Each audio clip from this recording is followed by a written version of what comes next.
Okay, ladies and gentlemen, we're about to begin our program.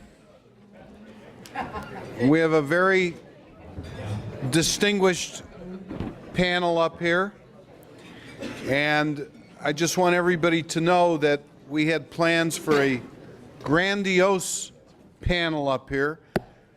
We invited, and of course we do, we invited several times City Clerk Ana Valencia, two Chicago aldermen, Alderman Napolitano and Alderman Beal. I already have some. They all declined to participate.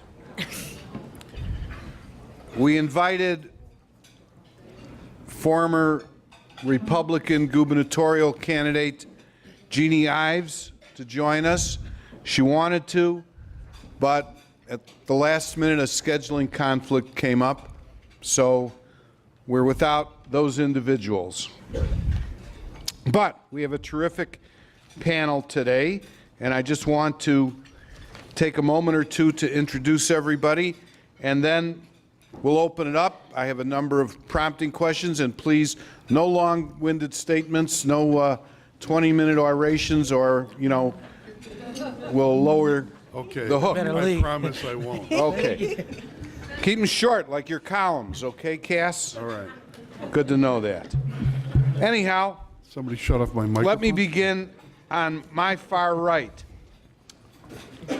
I'd like to introduce to our audience Michelle Garcia, who is the Latino community organizer for Access Living. She has been working for Access Living as the Latino community organizer since 2009, and she's very interested in educating and collaborating with the Latino community about disability rights and services. In 2016, Michelle spearheaded the first national conference for Latinos with disabilities by bringing together Latino community organizers, service providers from across the country to speak about those important issues. So we're glad to have Michelle on our panel today.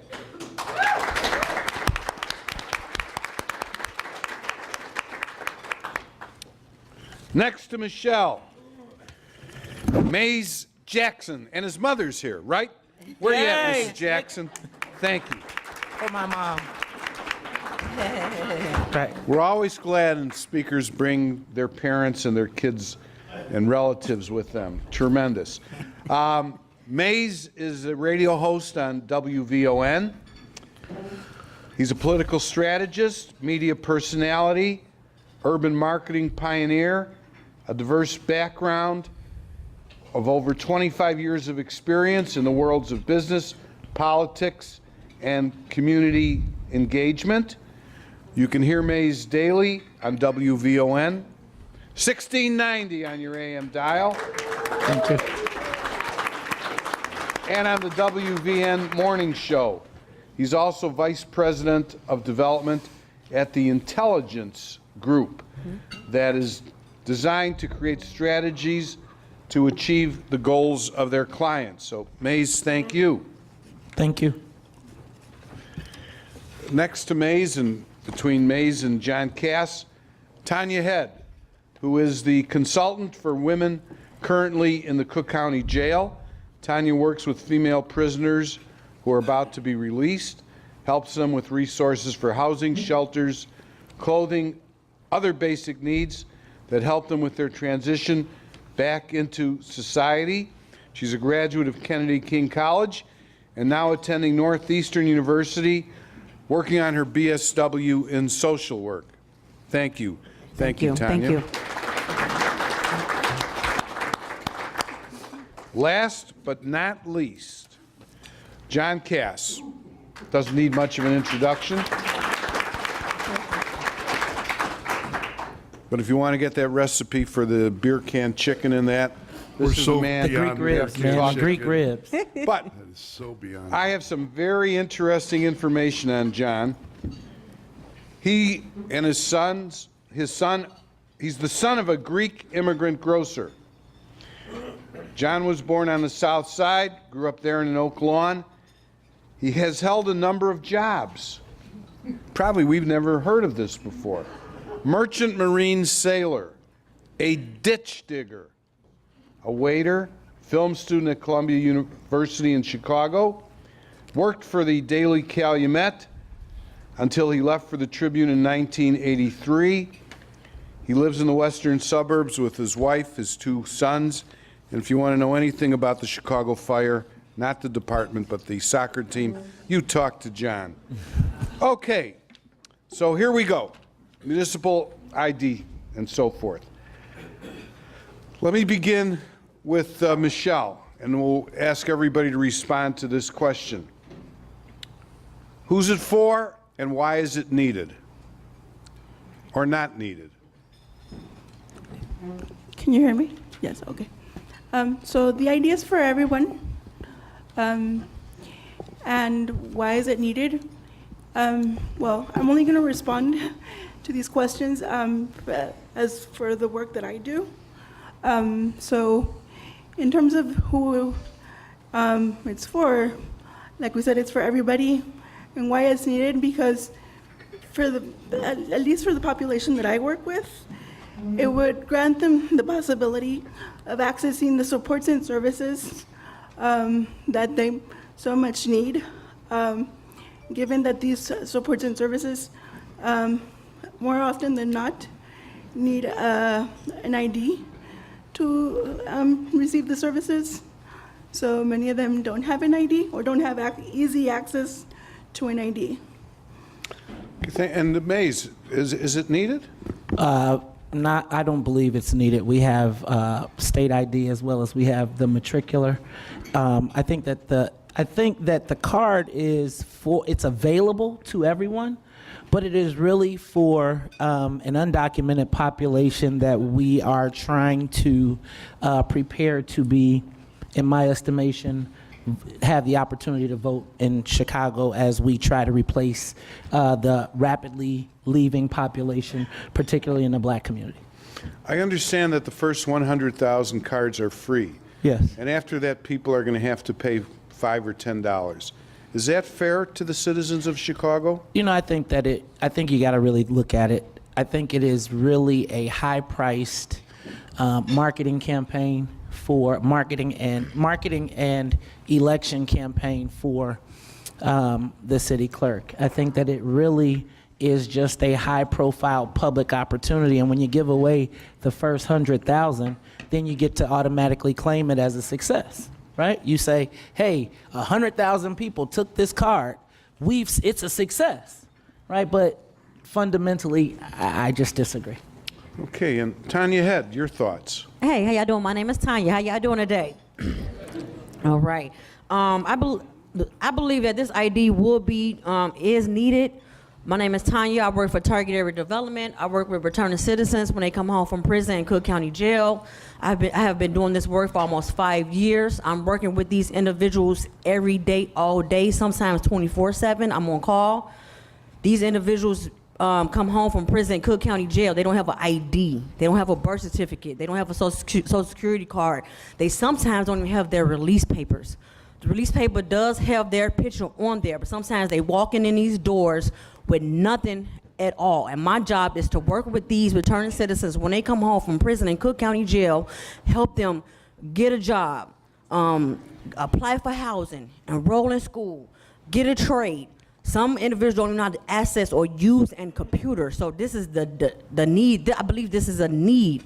They come home with nothing. So now they have to create a paper trail. They don't have nothing. So now they have to go to the emergency room, sit there for hours, and just to get a piece of paper with their name on there. Now they're creating a $1,000 medical bill that will be sent to their house because they don't have $20 to get a state ID. This ID will be great for the communities, for returning citizens when they come home. Actually, sometimes I come on my pocket to help individuals with an ID. I give them $20. I know that they're trying to go to school. They're trying to work. Why wouldn't I help these individuals out? 100%. that come home from prison in Cook County Jail don't have identification. 100%. And I'm working every day, all day with these individuals. The new position that I have now, I've been working almost a year. I've helped over 90 clients. Well, thank you very much. And John, your thoughts on this municipal ID question?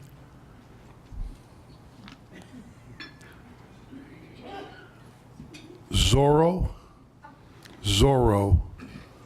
the fox who's cunning and free. Zorro, he makes the sign of the Z. You all saw that Zorro when you were kids. And Mayor Zorro is in City Hall right now. I think he's thinking about who's going to run against him, and Paul Vallis and maybe others. But the only reason we're here is because Mayor Rahm Emanuel is facing a re-election campaign. So he comes up with this city ID card as a reach out to Latinos after he said on that Laquan McDonald video and lost support among African Americans. We're here for politics, plain and simple. The city ID blurs the distinction between citizen and non-citizen. African Americans, many that I've spoken to, feel they've been stepped over as he reaches for Latinos. The questions about the legality of this ID, the ability of it to control record functions. There's a lot of questions about it, but the main thing is it's political and it's Zorro.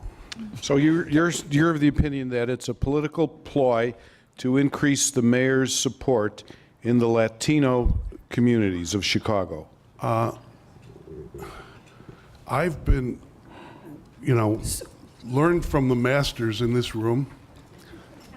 The people that I respect always taught me from left and right, from the Dailies, Donovan, on the Washington, all of them, who benefits from a policy? Can I interrupt? I'm sorry. I don't Okay, mean to Michelle? be disrespectful in any way, but I just have a couple of comments as to what was said.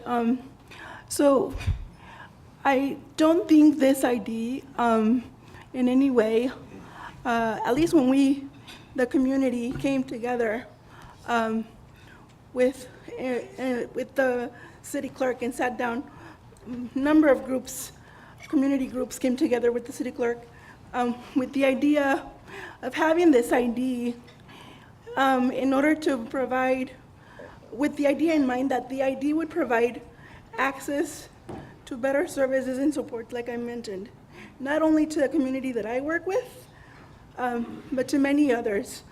And yes, of course, it includes immigrants, it includes transgender, it includes LGBTQ, homeless, many others. However, I don't think that the mayor's support has been said is something that we should be focusing on. I think we need to ground ourselves in the fact that this idea is going to support the community. It's going to be helpful for our community, who is the ones that are most in need of the services and supports that the city can provide, and that require an ID, right? Let me just give you a quick example. I work with individuals who need an ID, for example, when accessing services to move from a nursing home to their own home, because obviously they want to live in the community. One of the support services that they might need, aside from housing and needing the ID for the housing piece, when they're locating housing, is also home modifications.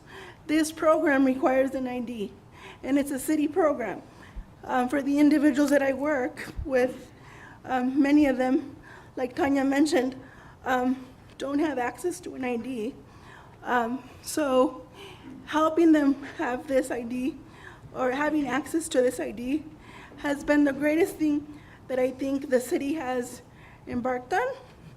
because it's going to support a lot of people in our city, and it's also going to have more people come to the city who might be willing to support the work that we do. And I think it's a good thing. So I just wanted to leave it at that. Okay, thank you. Well, we're not going to leave it at that. I'm sure we'll pick up on it. No, my conversation. Mays Jackson. So bear with me just a second. First of all, I heard the community.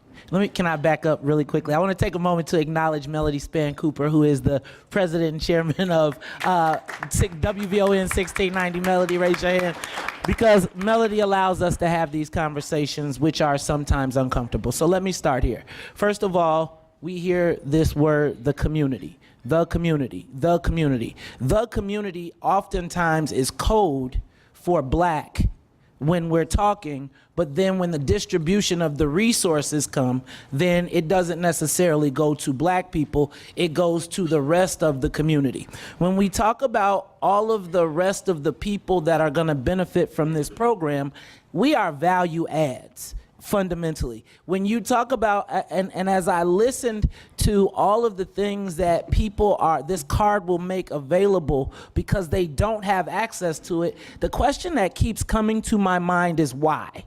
Why don't they have access to? Now, people will, to pacify black folks, they're gonna say it's the returning citizens. But really, how many returning citizens is it? Really, when you say we're going to encourage more people to come here to do the work, who are those people and what work are we talking about? As I continue to drive through my neighborhood, I look at work sites and I see black folks not working. I hear the narrative of black people don't want to work. These are jobs that people wouldn't take at the same time that I'm hearing the fight for 15. And it's not congruent. The fact of the matter is, this city ID serves two purposes, right? It serves the purpose of, one, encouraging those people to come, and when I say those people, please make sure that I didn't mean that offensively, because it is to encourage undocumented immigrants to come from the shadows, right? It also, let's be clear, we've seen them say that this ID is not to be used for voting, but it can be used to get you a voter ID card. So I'm not slow, right? We're not slow. We see what's going on, and we know that the mayor has a challenge with a group that he would have ordinarily been able to count on. So as I ask this question, when we talk about this city ID, and we ask it all the time on the WVON morning show, what's in it for the black people? What do we get out of this ID? And I think that oftentimes black folks are talked about as though we're not in the room. We are a commodity to be traded. But no one is saying, who was in the community that said, we need a municipal ID? It seems to me that we're saying somebody else who these services exist is not doing their job to get people those services. Let's not create another layer. I apologize. So Mays, you're suggesting, and then we'll move on with this thought, that this municipal ID may possibly lead to what some have suggested potential vote fraud. Let's not call it vote fraud. Let's call it, there is a systemic plan across the country to really, as black folks continue to wake up and say, dang, I have not gotten very much out of my vote, there is a changing dynamic. We know that the country is becoming browner. So we saw what Lyndon Baines Johnson did, right, in the 60s with the Voting Rights Act and all of the actions he took. And what did he say? I'll have them voting for me for the next X number of years. So I see the same thing, just the 2018 edition. Okay, Tanya, you want to respond? Yeah, hey, how y'all doing? My name is Tanya again. We know that already. Stick to the subject, please. I just want to comment, the color doesn't have nothing to do with the ID. We're trying to build, bridge a gap. Color don't have nothing to do with it. I think the ID again will be good because an individual need to be identified. So you telling me that this individual that's laying dead on the ground doesn't have no kind of ID at all? They need ID out there walking around in case a black man or a black woman or any color. Color don't have nothing to do with it. If an individual gets stopped by the police, they don't have an ID.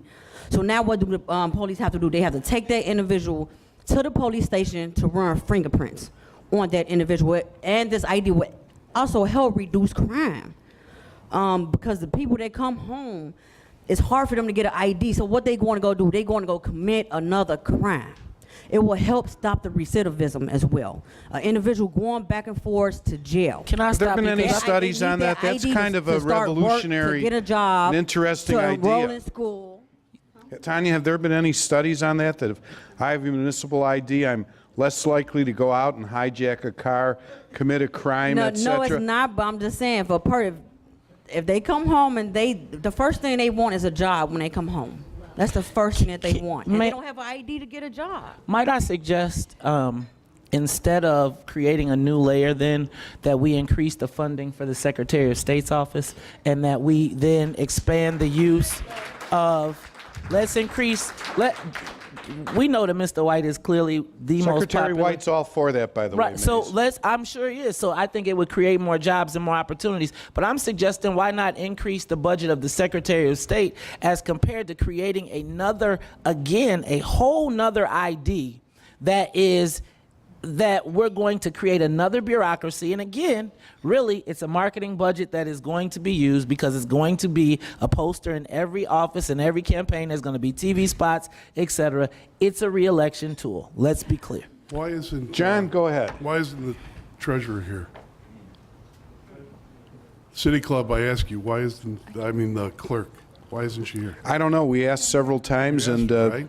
we were turned down. She couldn't fit in her schedule or whatever. Okay. No further questions, Your Honor. I can hear. Oh, well, yeah. Okay. Okay, this is political. You guys are all political people. Everyone here is political in some degree. Come on, man. It's political. The access living, the offenders issue, the ex-offenders issue, all those are legitimate. No one's being critical of people, advocates trying to help their groups. But the larger thing is it's political. He's running for re-election. They rushed this thing through, and he's got issues. If I sat down with every table in this room, I would say that most of you would agree. It's political, plain and simple. Okay. Moving along. And somebody could take notes and tell Ron what I just said, so he doesn't have to watch the tape. He's watching. In addition to, if this program goes, and what kind of services would people be allowed to access? I've heard rumors that the mayor is trying to arrange with drug companies, theaters, sporting venues, that people with these ID cards could get a reduced admission or lower costs on their legal drugs and so on. Oh, Well, what do you, okay, so there's a lot of benefits that the card provides. That, yes, they were said that they're looking in the near future that it would help support individuals who need medication. That obviously, like I can tell you from my own experience, if I have the ID and I could use this as a discount, obviously I would use it, right?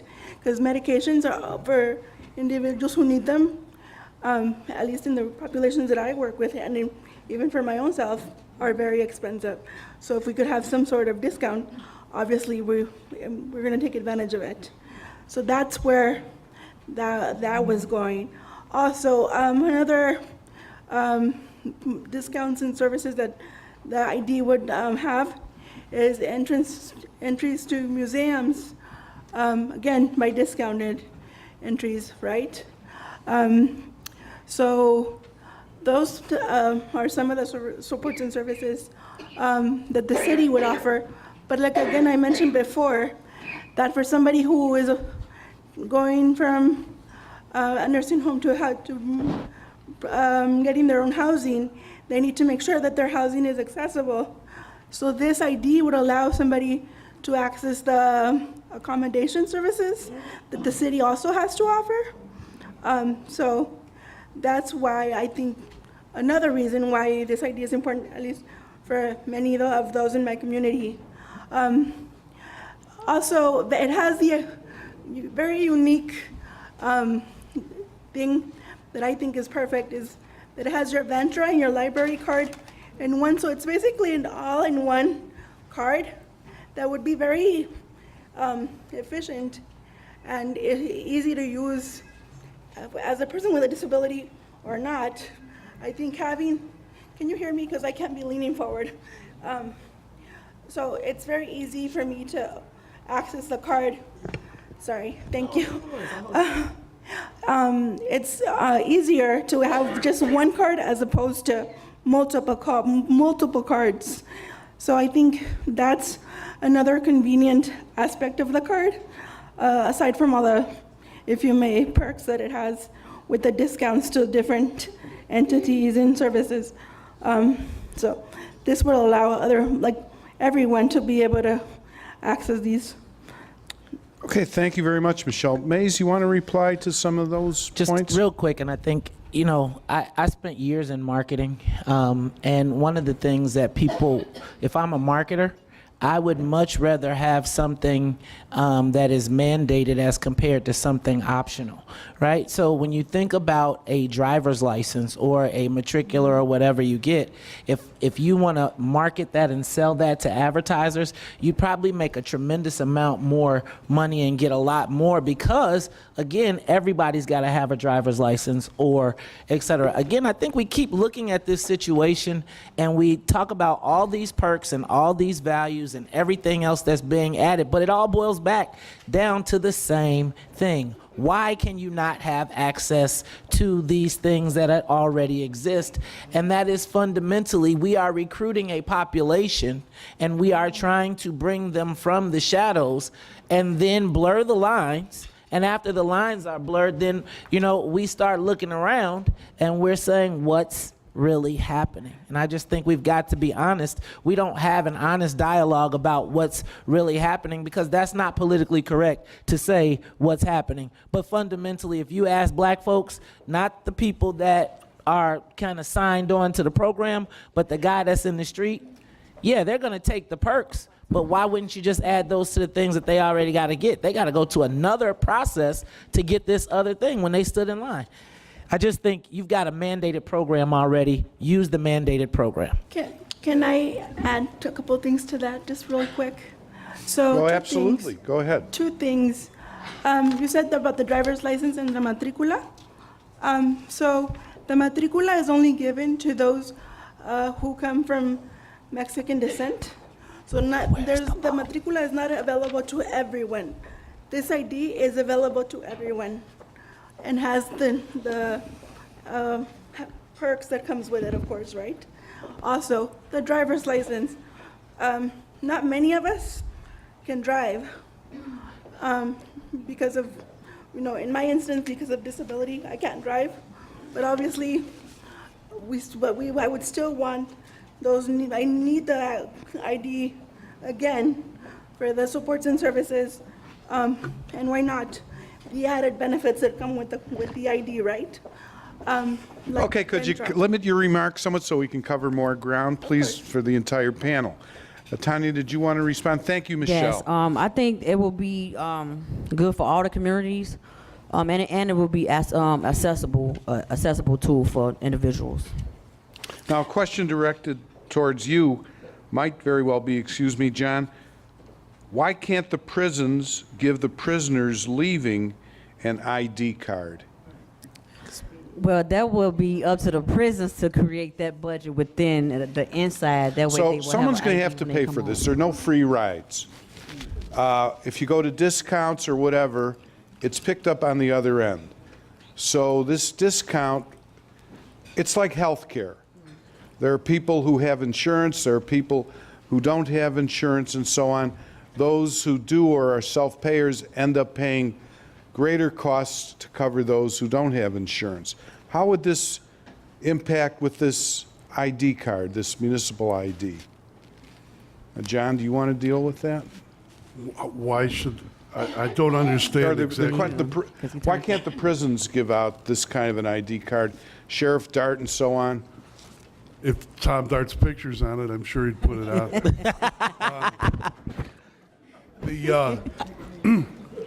Look, didn't we just have a debate recently where we can't have a voter ID card because it'll be all sorts of, it's going to cost too, it's going to be inconvenient to our people. It's going to be, a voter ID card would be inconvenient. Now we're doing that, right? Which this can be used for voter registration. And all those of you who've worked a precinct on election day, you tell me when people come in with the city ID card, what will Democratic election judges do? Especially if they're in an organization that's supposed to, that has endorsed Mayor Zorro. It's a question that all this stuff hasn't been established. So Illinois happens to be a signature-only state. Correct. The voter comes in to vote, they don't have to show, or a prospective voter, they don't have to show any ID at all, but we compare their signature to the signature when they first registered to vote. Mm-hmm. So in this case, do you believe undocumented immigrants would come in and try to register to vote? I don't think that burden should be on people who are questioning the viability of the card. I want people to get services, okay? The Safer Foundation, Tanya's group, and the other groups that want service, I want people to get services. I think they could get services from the county, Cook County. Cook County is where the health services come in, and where almost all these services come in, not the city, number one. But we have to have a card for city. Why? So I could get a discount to go to the museum? Okay, fine. To your question about voter, we shouldn't. Those who are questioning this shouldn't be put in a position to oppose or support. This should be a policy that's clearly understood. And the fact that we're still questioning about it after Mayor Emanuel has unveiled the card tells you all you need to know. It's all about, there's nothing clear about it. It's all murky, and that's by design. Okay, thank you. I think I read in the paper over the weekend or somewhere that you might use this card if you were getting married or filing a police report. Do you need an ID to get married? Do you need an ID to file a police report? You know what? For a black guy, you need an ID for everything. And by the way, Mays, you and I know that it's illegal in the state of Illinois to be on the street without a form of identification. Exactly, and we've known that is what happens. I just think, guys, we keep going back and it's a circular kind of firing squad. Everybody keeps saying, oh, the value add, oh, I'm going to get this perk, etc. But nobody is really saying addressing the 800-pound gorilla in the room, which is this card is really as we talk about bringing people out of the shadows, who are those people? And no, I don't think that the average undocumented immigrant who has this card is going to say, let me go vote. But I think that we are from Chicago, and we know that there are more nefarious people out there who will say, hey, you know what? Let's organize a group of these guys with these cards and march them into a polling place. Hey, we do have a signature-only requirement now. So if somebody does say, hey, let me ask you, you flash that ID, I'm not asking a second question. I'm going to say, go ahead. Especially if you're a Democratic judge in a city where the mayor is the mayor. I just don't see it happening. Well, I mean, I think in Cook County, are there any Republicans in Cook County?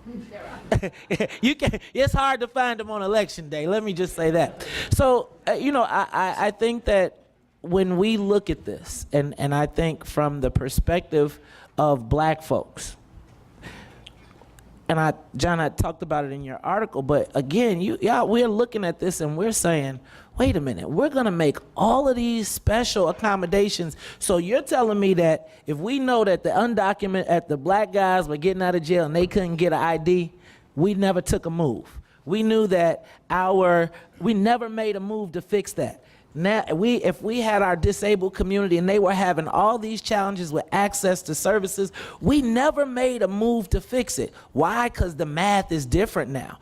Your math doesn't count. Your math doesn't count. But when you start saying that half of how many undocumented immigrants are in the city of Chicago? When you start counting, and in Chicago, we know how to count. And so when you start counting, somebody's got to say, dag nabbit, I got to figure out, how do I get this group over here? And the largest and fastest growing group of people right now is the undocumented population. And when you see the mayor get up and fight Trump and make everything about Trump and say, this is a welcome and a sanctuary city, and every time I hear that, somebody black says to me, where's our sanctuary? Where is our opportunity? And I just think that as you continue to have these conversations, the Democratic Party has fundamentally used the black political capital to push forward an agenda that is not reflective of the base of their party, which is black people. That's all. I'm sorry. John, and then I want to move us along for a couple minutes. I didn't want to come up here and forget something that I wanted to say about those who've been writing about this.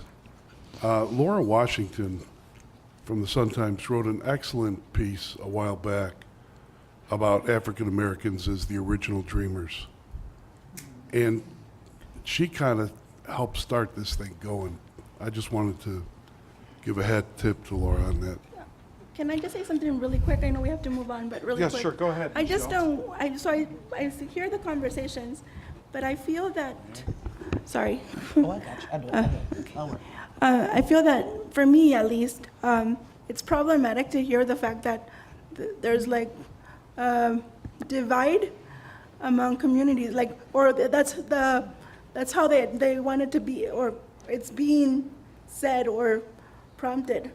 And we shouldn't be dividing communities. We should be working together, which is what we ultimately are here for.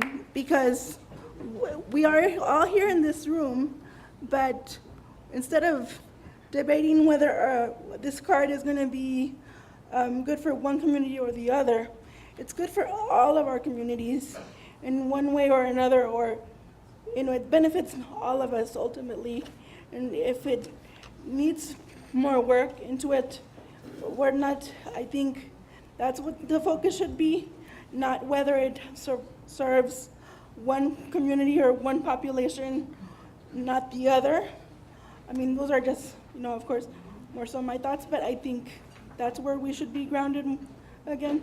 Thank you. Okay, thank you. Let me try to move this a little bit beyond the boundary of Chicago.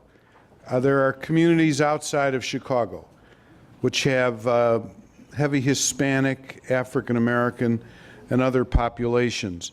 Is there any movement to adopt a program like this, let's say in Berwyn or Cicero, Wheeling, any of the communities like that, or does this seem to be only the city of Chicago?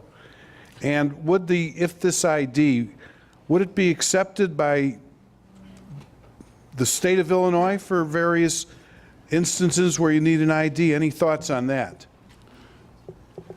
It will only be for city of Chicago. Only for the city of Chicago? Yes. The question about this city ID and why I keep telling you it's a political stunt, and I don't mean to get hit with the D word, divisive, but the reason there's an issue, I don't know if the record keeping is fully understood. City takes your records. Who is that person that's holding that card? Is it John Cass, or is it someone else who could use that information? We don't, that stuff, if you're going to do it on the state level, for real services and as an identification, it has to be sort of, everything has to be meshed together in terms of the information gathering and record holding. But this is not. This is like, Rom loves me. Rom loves me. Could I just touch on the divisive thing real quick? Because, you know, it always seems that the conversation when we start talking about our self-interest, you heard that, self-interest, right? When black folks start talking about their self-interest, then we start talking about being divisive, right? So now we are, again, remember I told you about that word community, right? So when you hear the word community, that's the code word for black people. But then, right, now this ID that's good for the community has now already been split up by everybody, and we get the prison piece, right? And so as we talk about being divisive, again, it is not about being divisive, but literally asking what's in it for the black people. Look, you have not made us a priority as it relates to getting these IDs and making sure that this population that now everybody is so concerned with has not been a priority until now we're in a situation where, I can't necessarily count on the base, so I got to start creating this new base. And black folks have a right to ask about their self-interest in all of these things. Who got the contract? What was our cut on the distribution? Who got the marketing? Who got the advertising? Is it running on WVON? Is it in black papers? What is our cut? No one has told us why this benefits us except for I can go to the museum. And can't I do that with a library card? Mays, come to tomorrow's luncheon. We're going to deal with some of those issues, but let's come back to this a second. There's a comment here from Luis Narvaez, who's with the Chicago Public Schools, brand new City Club member. He says, undocumented immigrants cannot vote. What's so hard to understand about this? The ID doesn't change this. Of course, the questioner is correct. What the ID does from a political point of view is blur the distinction between citizen and non-citizen. That's what it does. I'm not making a judgment here, I'm just doing an analysis. That's Okay. what it does. Tanya, I know you want to get in on this. Yeah. Why everything got to be about color? All right. I know, right? Everything is color. For one, we've been actually working on this ordinance since 2015. So I don't think that the race or the voting or people, the mayor has nothing to do with this. We have been working on this ordinance for a while. And color don't have nothing to do with it at all. No, we all together. We all are human beings. So you came up with Human that. beings. Y'all were working on coming up with an ID We've been special. working on this for a while, and the race or the voting, the election don't have nothing to do with it at all. Well, we don't want to get into a discussion now, given the time, about when people actually started working on this. I have time for two last questions. This is from Dan Hostetler, who's affiliated with the Above and Beyond Family Recovery Center.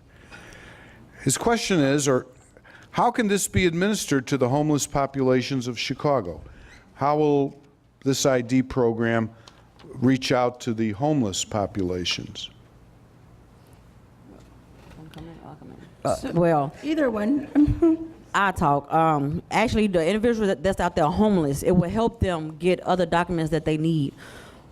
Because when you're creating a paper, when they don't have, for one, you need a social security card, or you need a voter's registration card, or a birth certificate to apply for identification, and you need proof of address as well. So if they have this one piece of ID that can help them, just to give them a head start on something, because then they have to.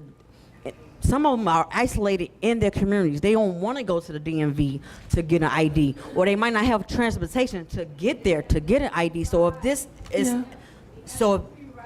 so if this ID is accessible for them, if the ID is accessible for them, I think for So the there- homeless individual. There was one comment that there was a free ride program that could take people. The other Maybe comment. they don't have Social Security or have that or have a Can I comment? disability to Okay, get that card. ma'am, please. Can I If you had a comment? question, we invited you to write it on a piece To of paper. get that ride permit, So I they need must- to be on Social Security or have a disability Yeah. in order for them to get that card. So this person that's homeless don't have nothing, no money, no SSI, no nothing. They don't have it. The question was, They how can't would get you that ride reach? permit. Tanya, how would you reach these people? Are you going to go to the lower level of Wacker Drive, for example, where there are a number of homeless, and have them sign up, sort of like, in John's word, precinct captain signing up newly registered Call voters? it outreach. That's why these agencies are built in these communities to serve these individuals and to let them know what services and what's out here available for them. That's why it's these agencies in the communities to help an individual out. Okay, final question. This is from Daniel Radowitz, City Club member. Assuming that city IDs would cost something, and the city must prioritize spending, what program or programs would each of you be willing to reduce or eliminate in order to fund the ID program? Who wants to take that one on and get us started? I'll start. John? There was just in the Gold Coast, in Ram City, there were people shot in the Gold Coast the other day. Carjackings in the Gold Coast. So why not take away a police car or two? And then he could blame it on Mayor Daley if he wants. There are a lot of things you could do, but I don't know if this is one. And if it's an important project, if it's so important, why isn't, again, the mayor's not here, and you're always welcome, the city clerk is not here. So, I mean, come on, that's it. Okay, good. Michelle, do you want to respond to that? What program would you cut? So I think it's not about cutting programs because I think they are needed, right? But I think it's about knowing where the money should be shifted. Like, there's a lot of the money that we know that are, maybe the governor or other services that are not necessarily community-led. Thank you. Sorry. So I think we should focus again, and yes, I'm going to say community because that's what or who I work for and with, because I want my community to have the services and supports they need. So anything that is there for them that should never be cut. But if there's extra money that our governor or anyone else has that they can bring to the table and support this program and make it greater, then that's what we need. So that's what I just. Okay, so you're saying that there's fat out there in some government budgets, and we can use that money. You don't want to cut anything. Good. Mays? All I know is it better not affect black folks, right? So here's what's going to happen. You're going to cut the budget in some kind of way. We're going to be on the south side of Chicago, and they're going to be like, we had a budget cut, and some kind of way the money will be shifted around. Look, as we talk about this municipal ID, as we continue to talk about all of these programs that roll out, I'm going to keep asking the same question. What is in it for the black people? I see no benefit right now. I say again, as I said before, let's expand Secretary of State Jesse White's budget. Let's make sure he gets some more money. Let's build some more resources, and let's go that way. Okay, so you're suggesting it become a state program rather than just a City of Chicago So you leave the City of Chicago boundaries, and now you back in the same. What happens when you move because you can't afford to live here anymore? Okay. John, if you could, or Tanya, would you cut something out of the sheriff's budget or out of Law enforcement, criminal justice, that's a big hunk of the county I wouldn't cut budget. no budget. We create everything else. Why not create an ID that will help an individual out? And no one's against helping out, but the question that we were asked was, how are you going to pay and how are you going to fund for this? Okay, I'd like to thank our panel for their presentation.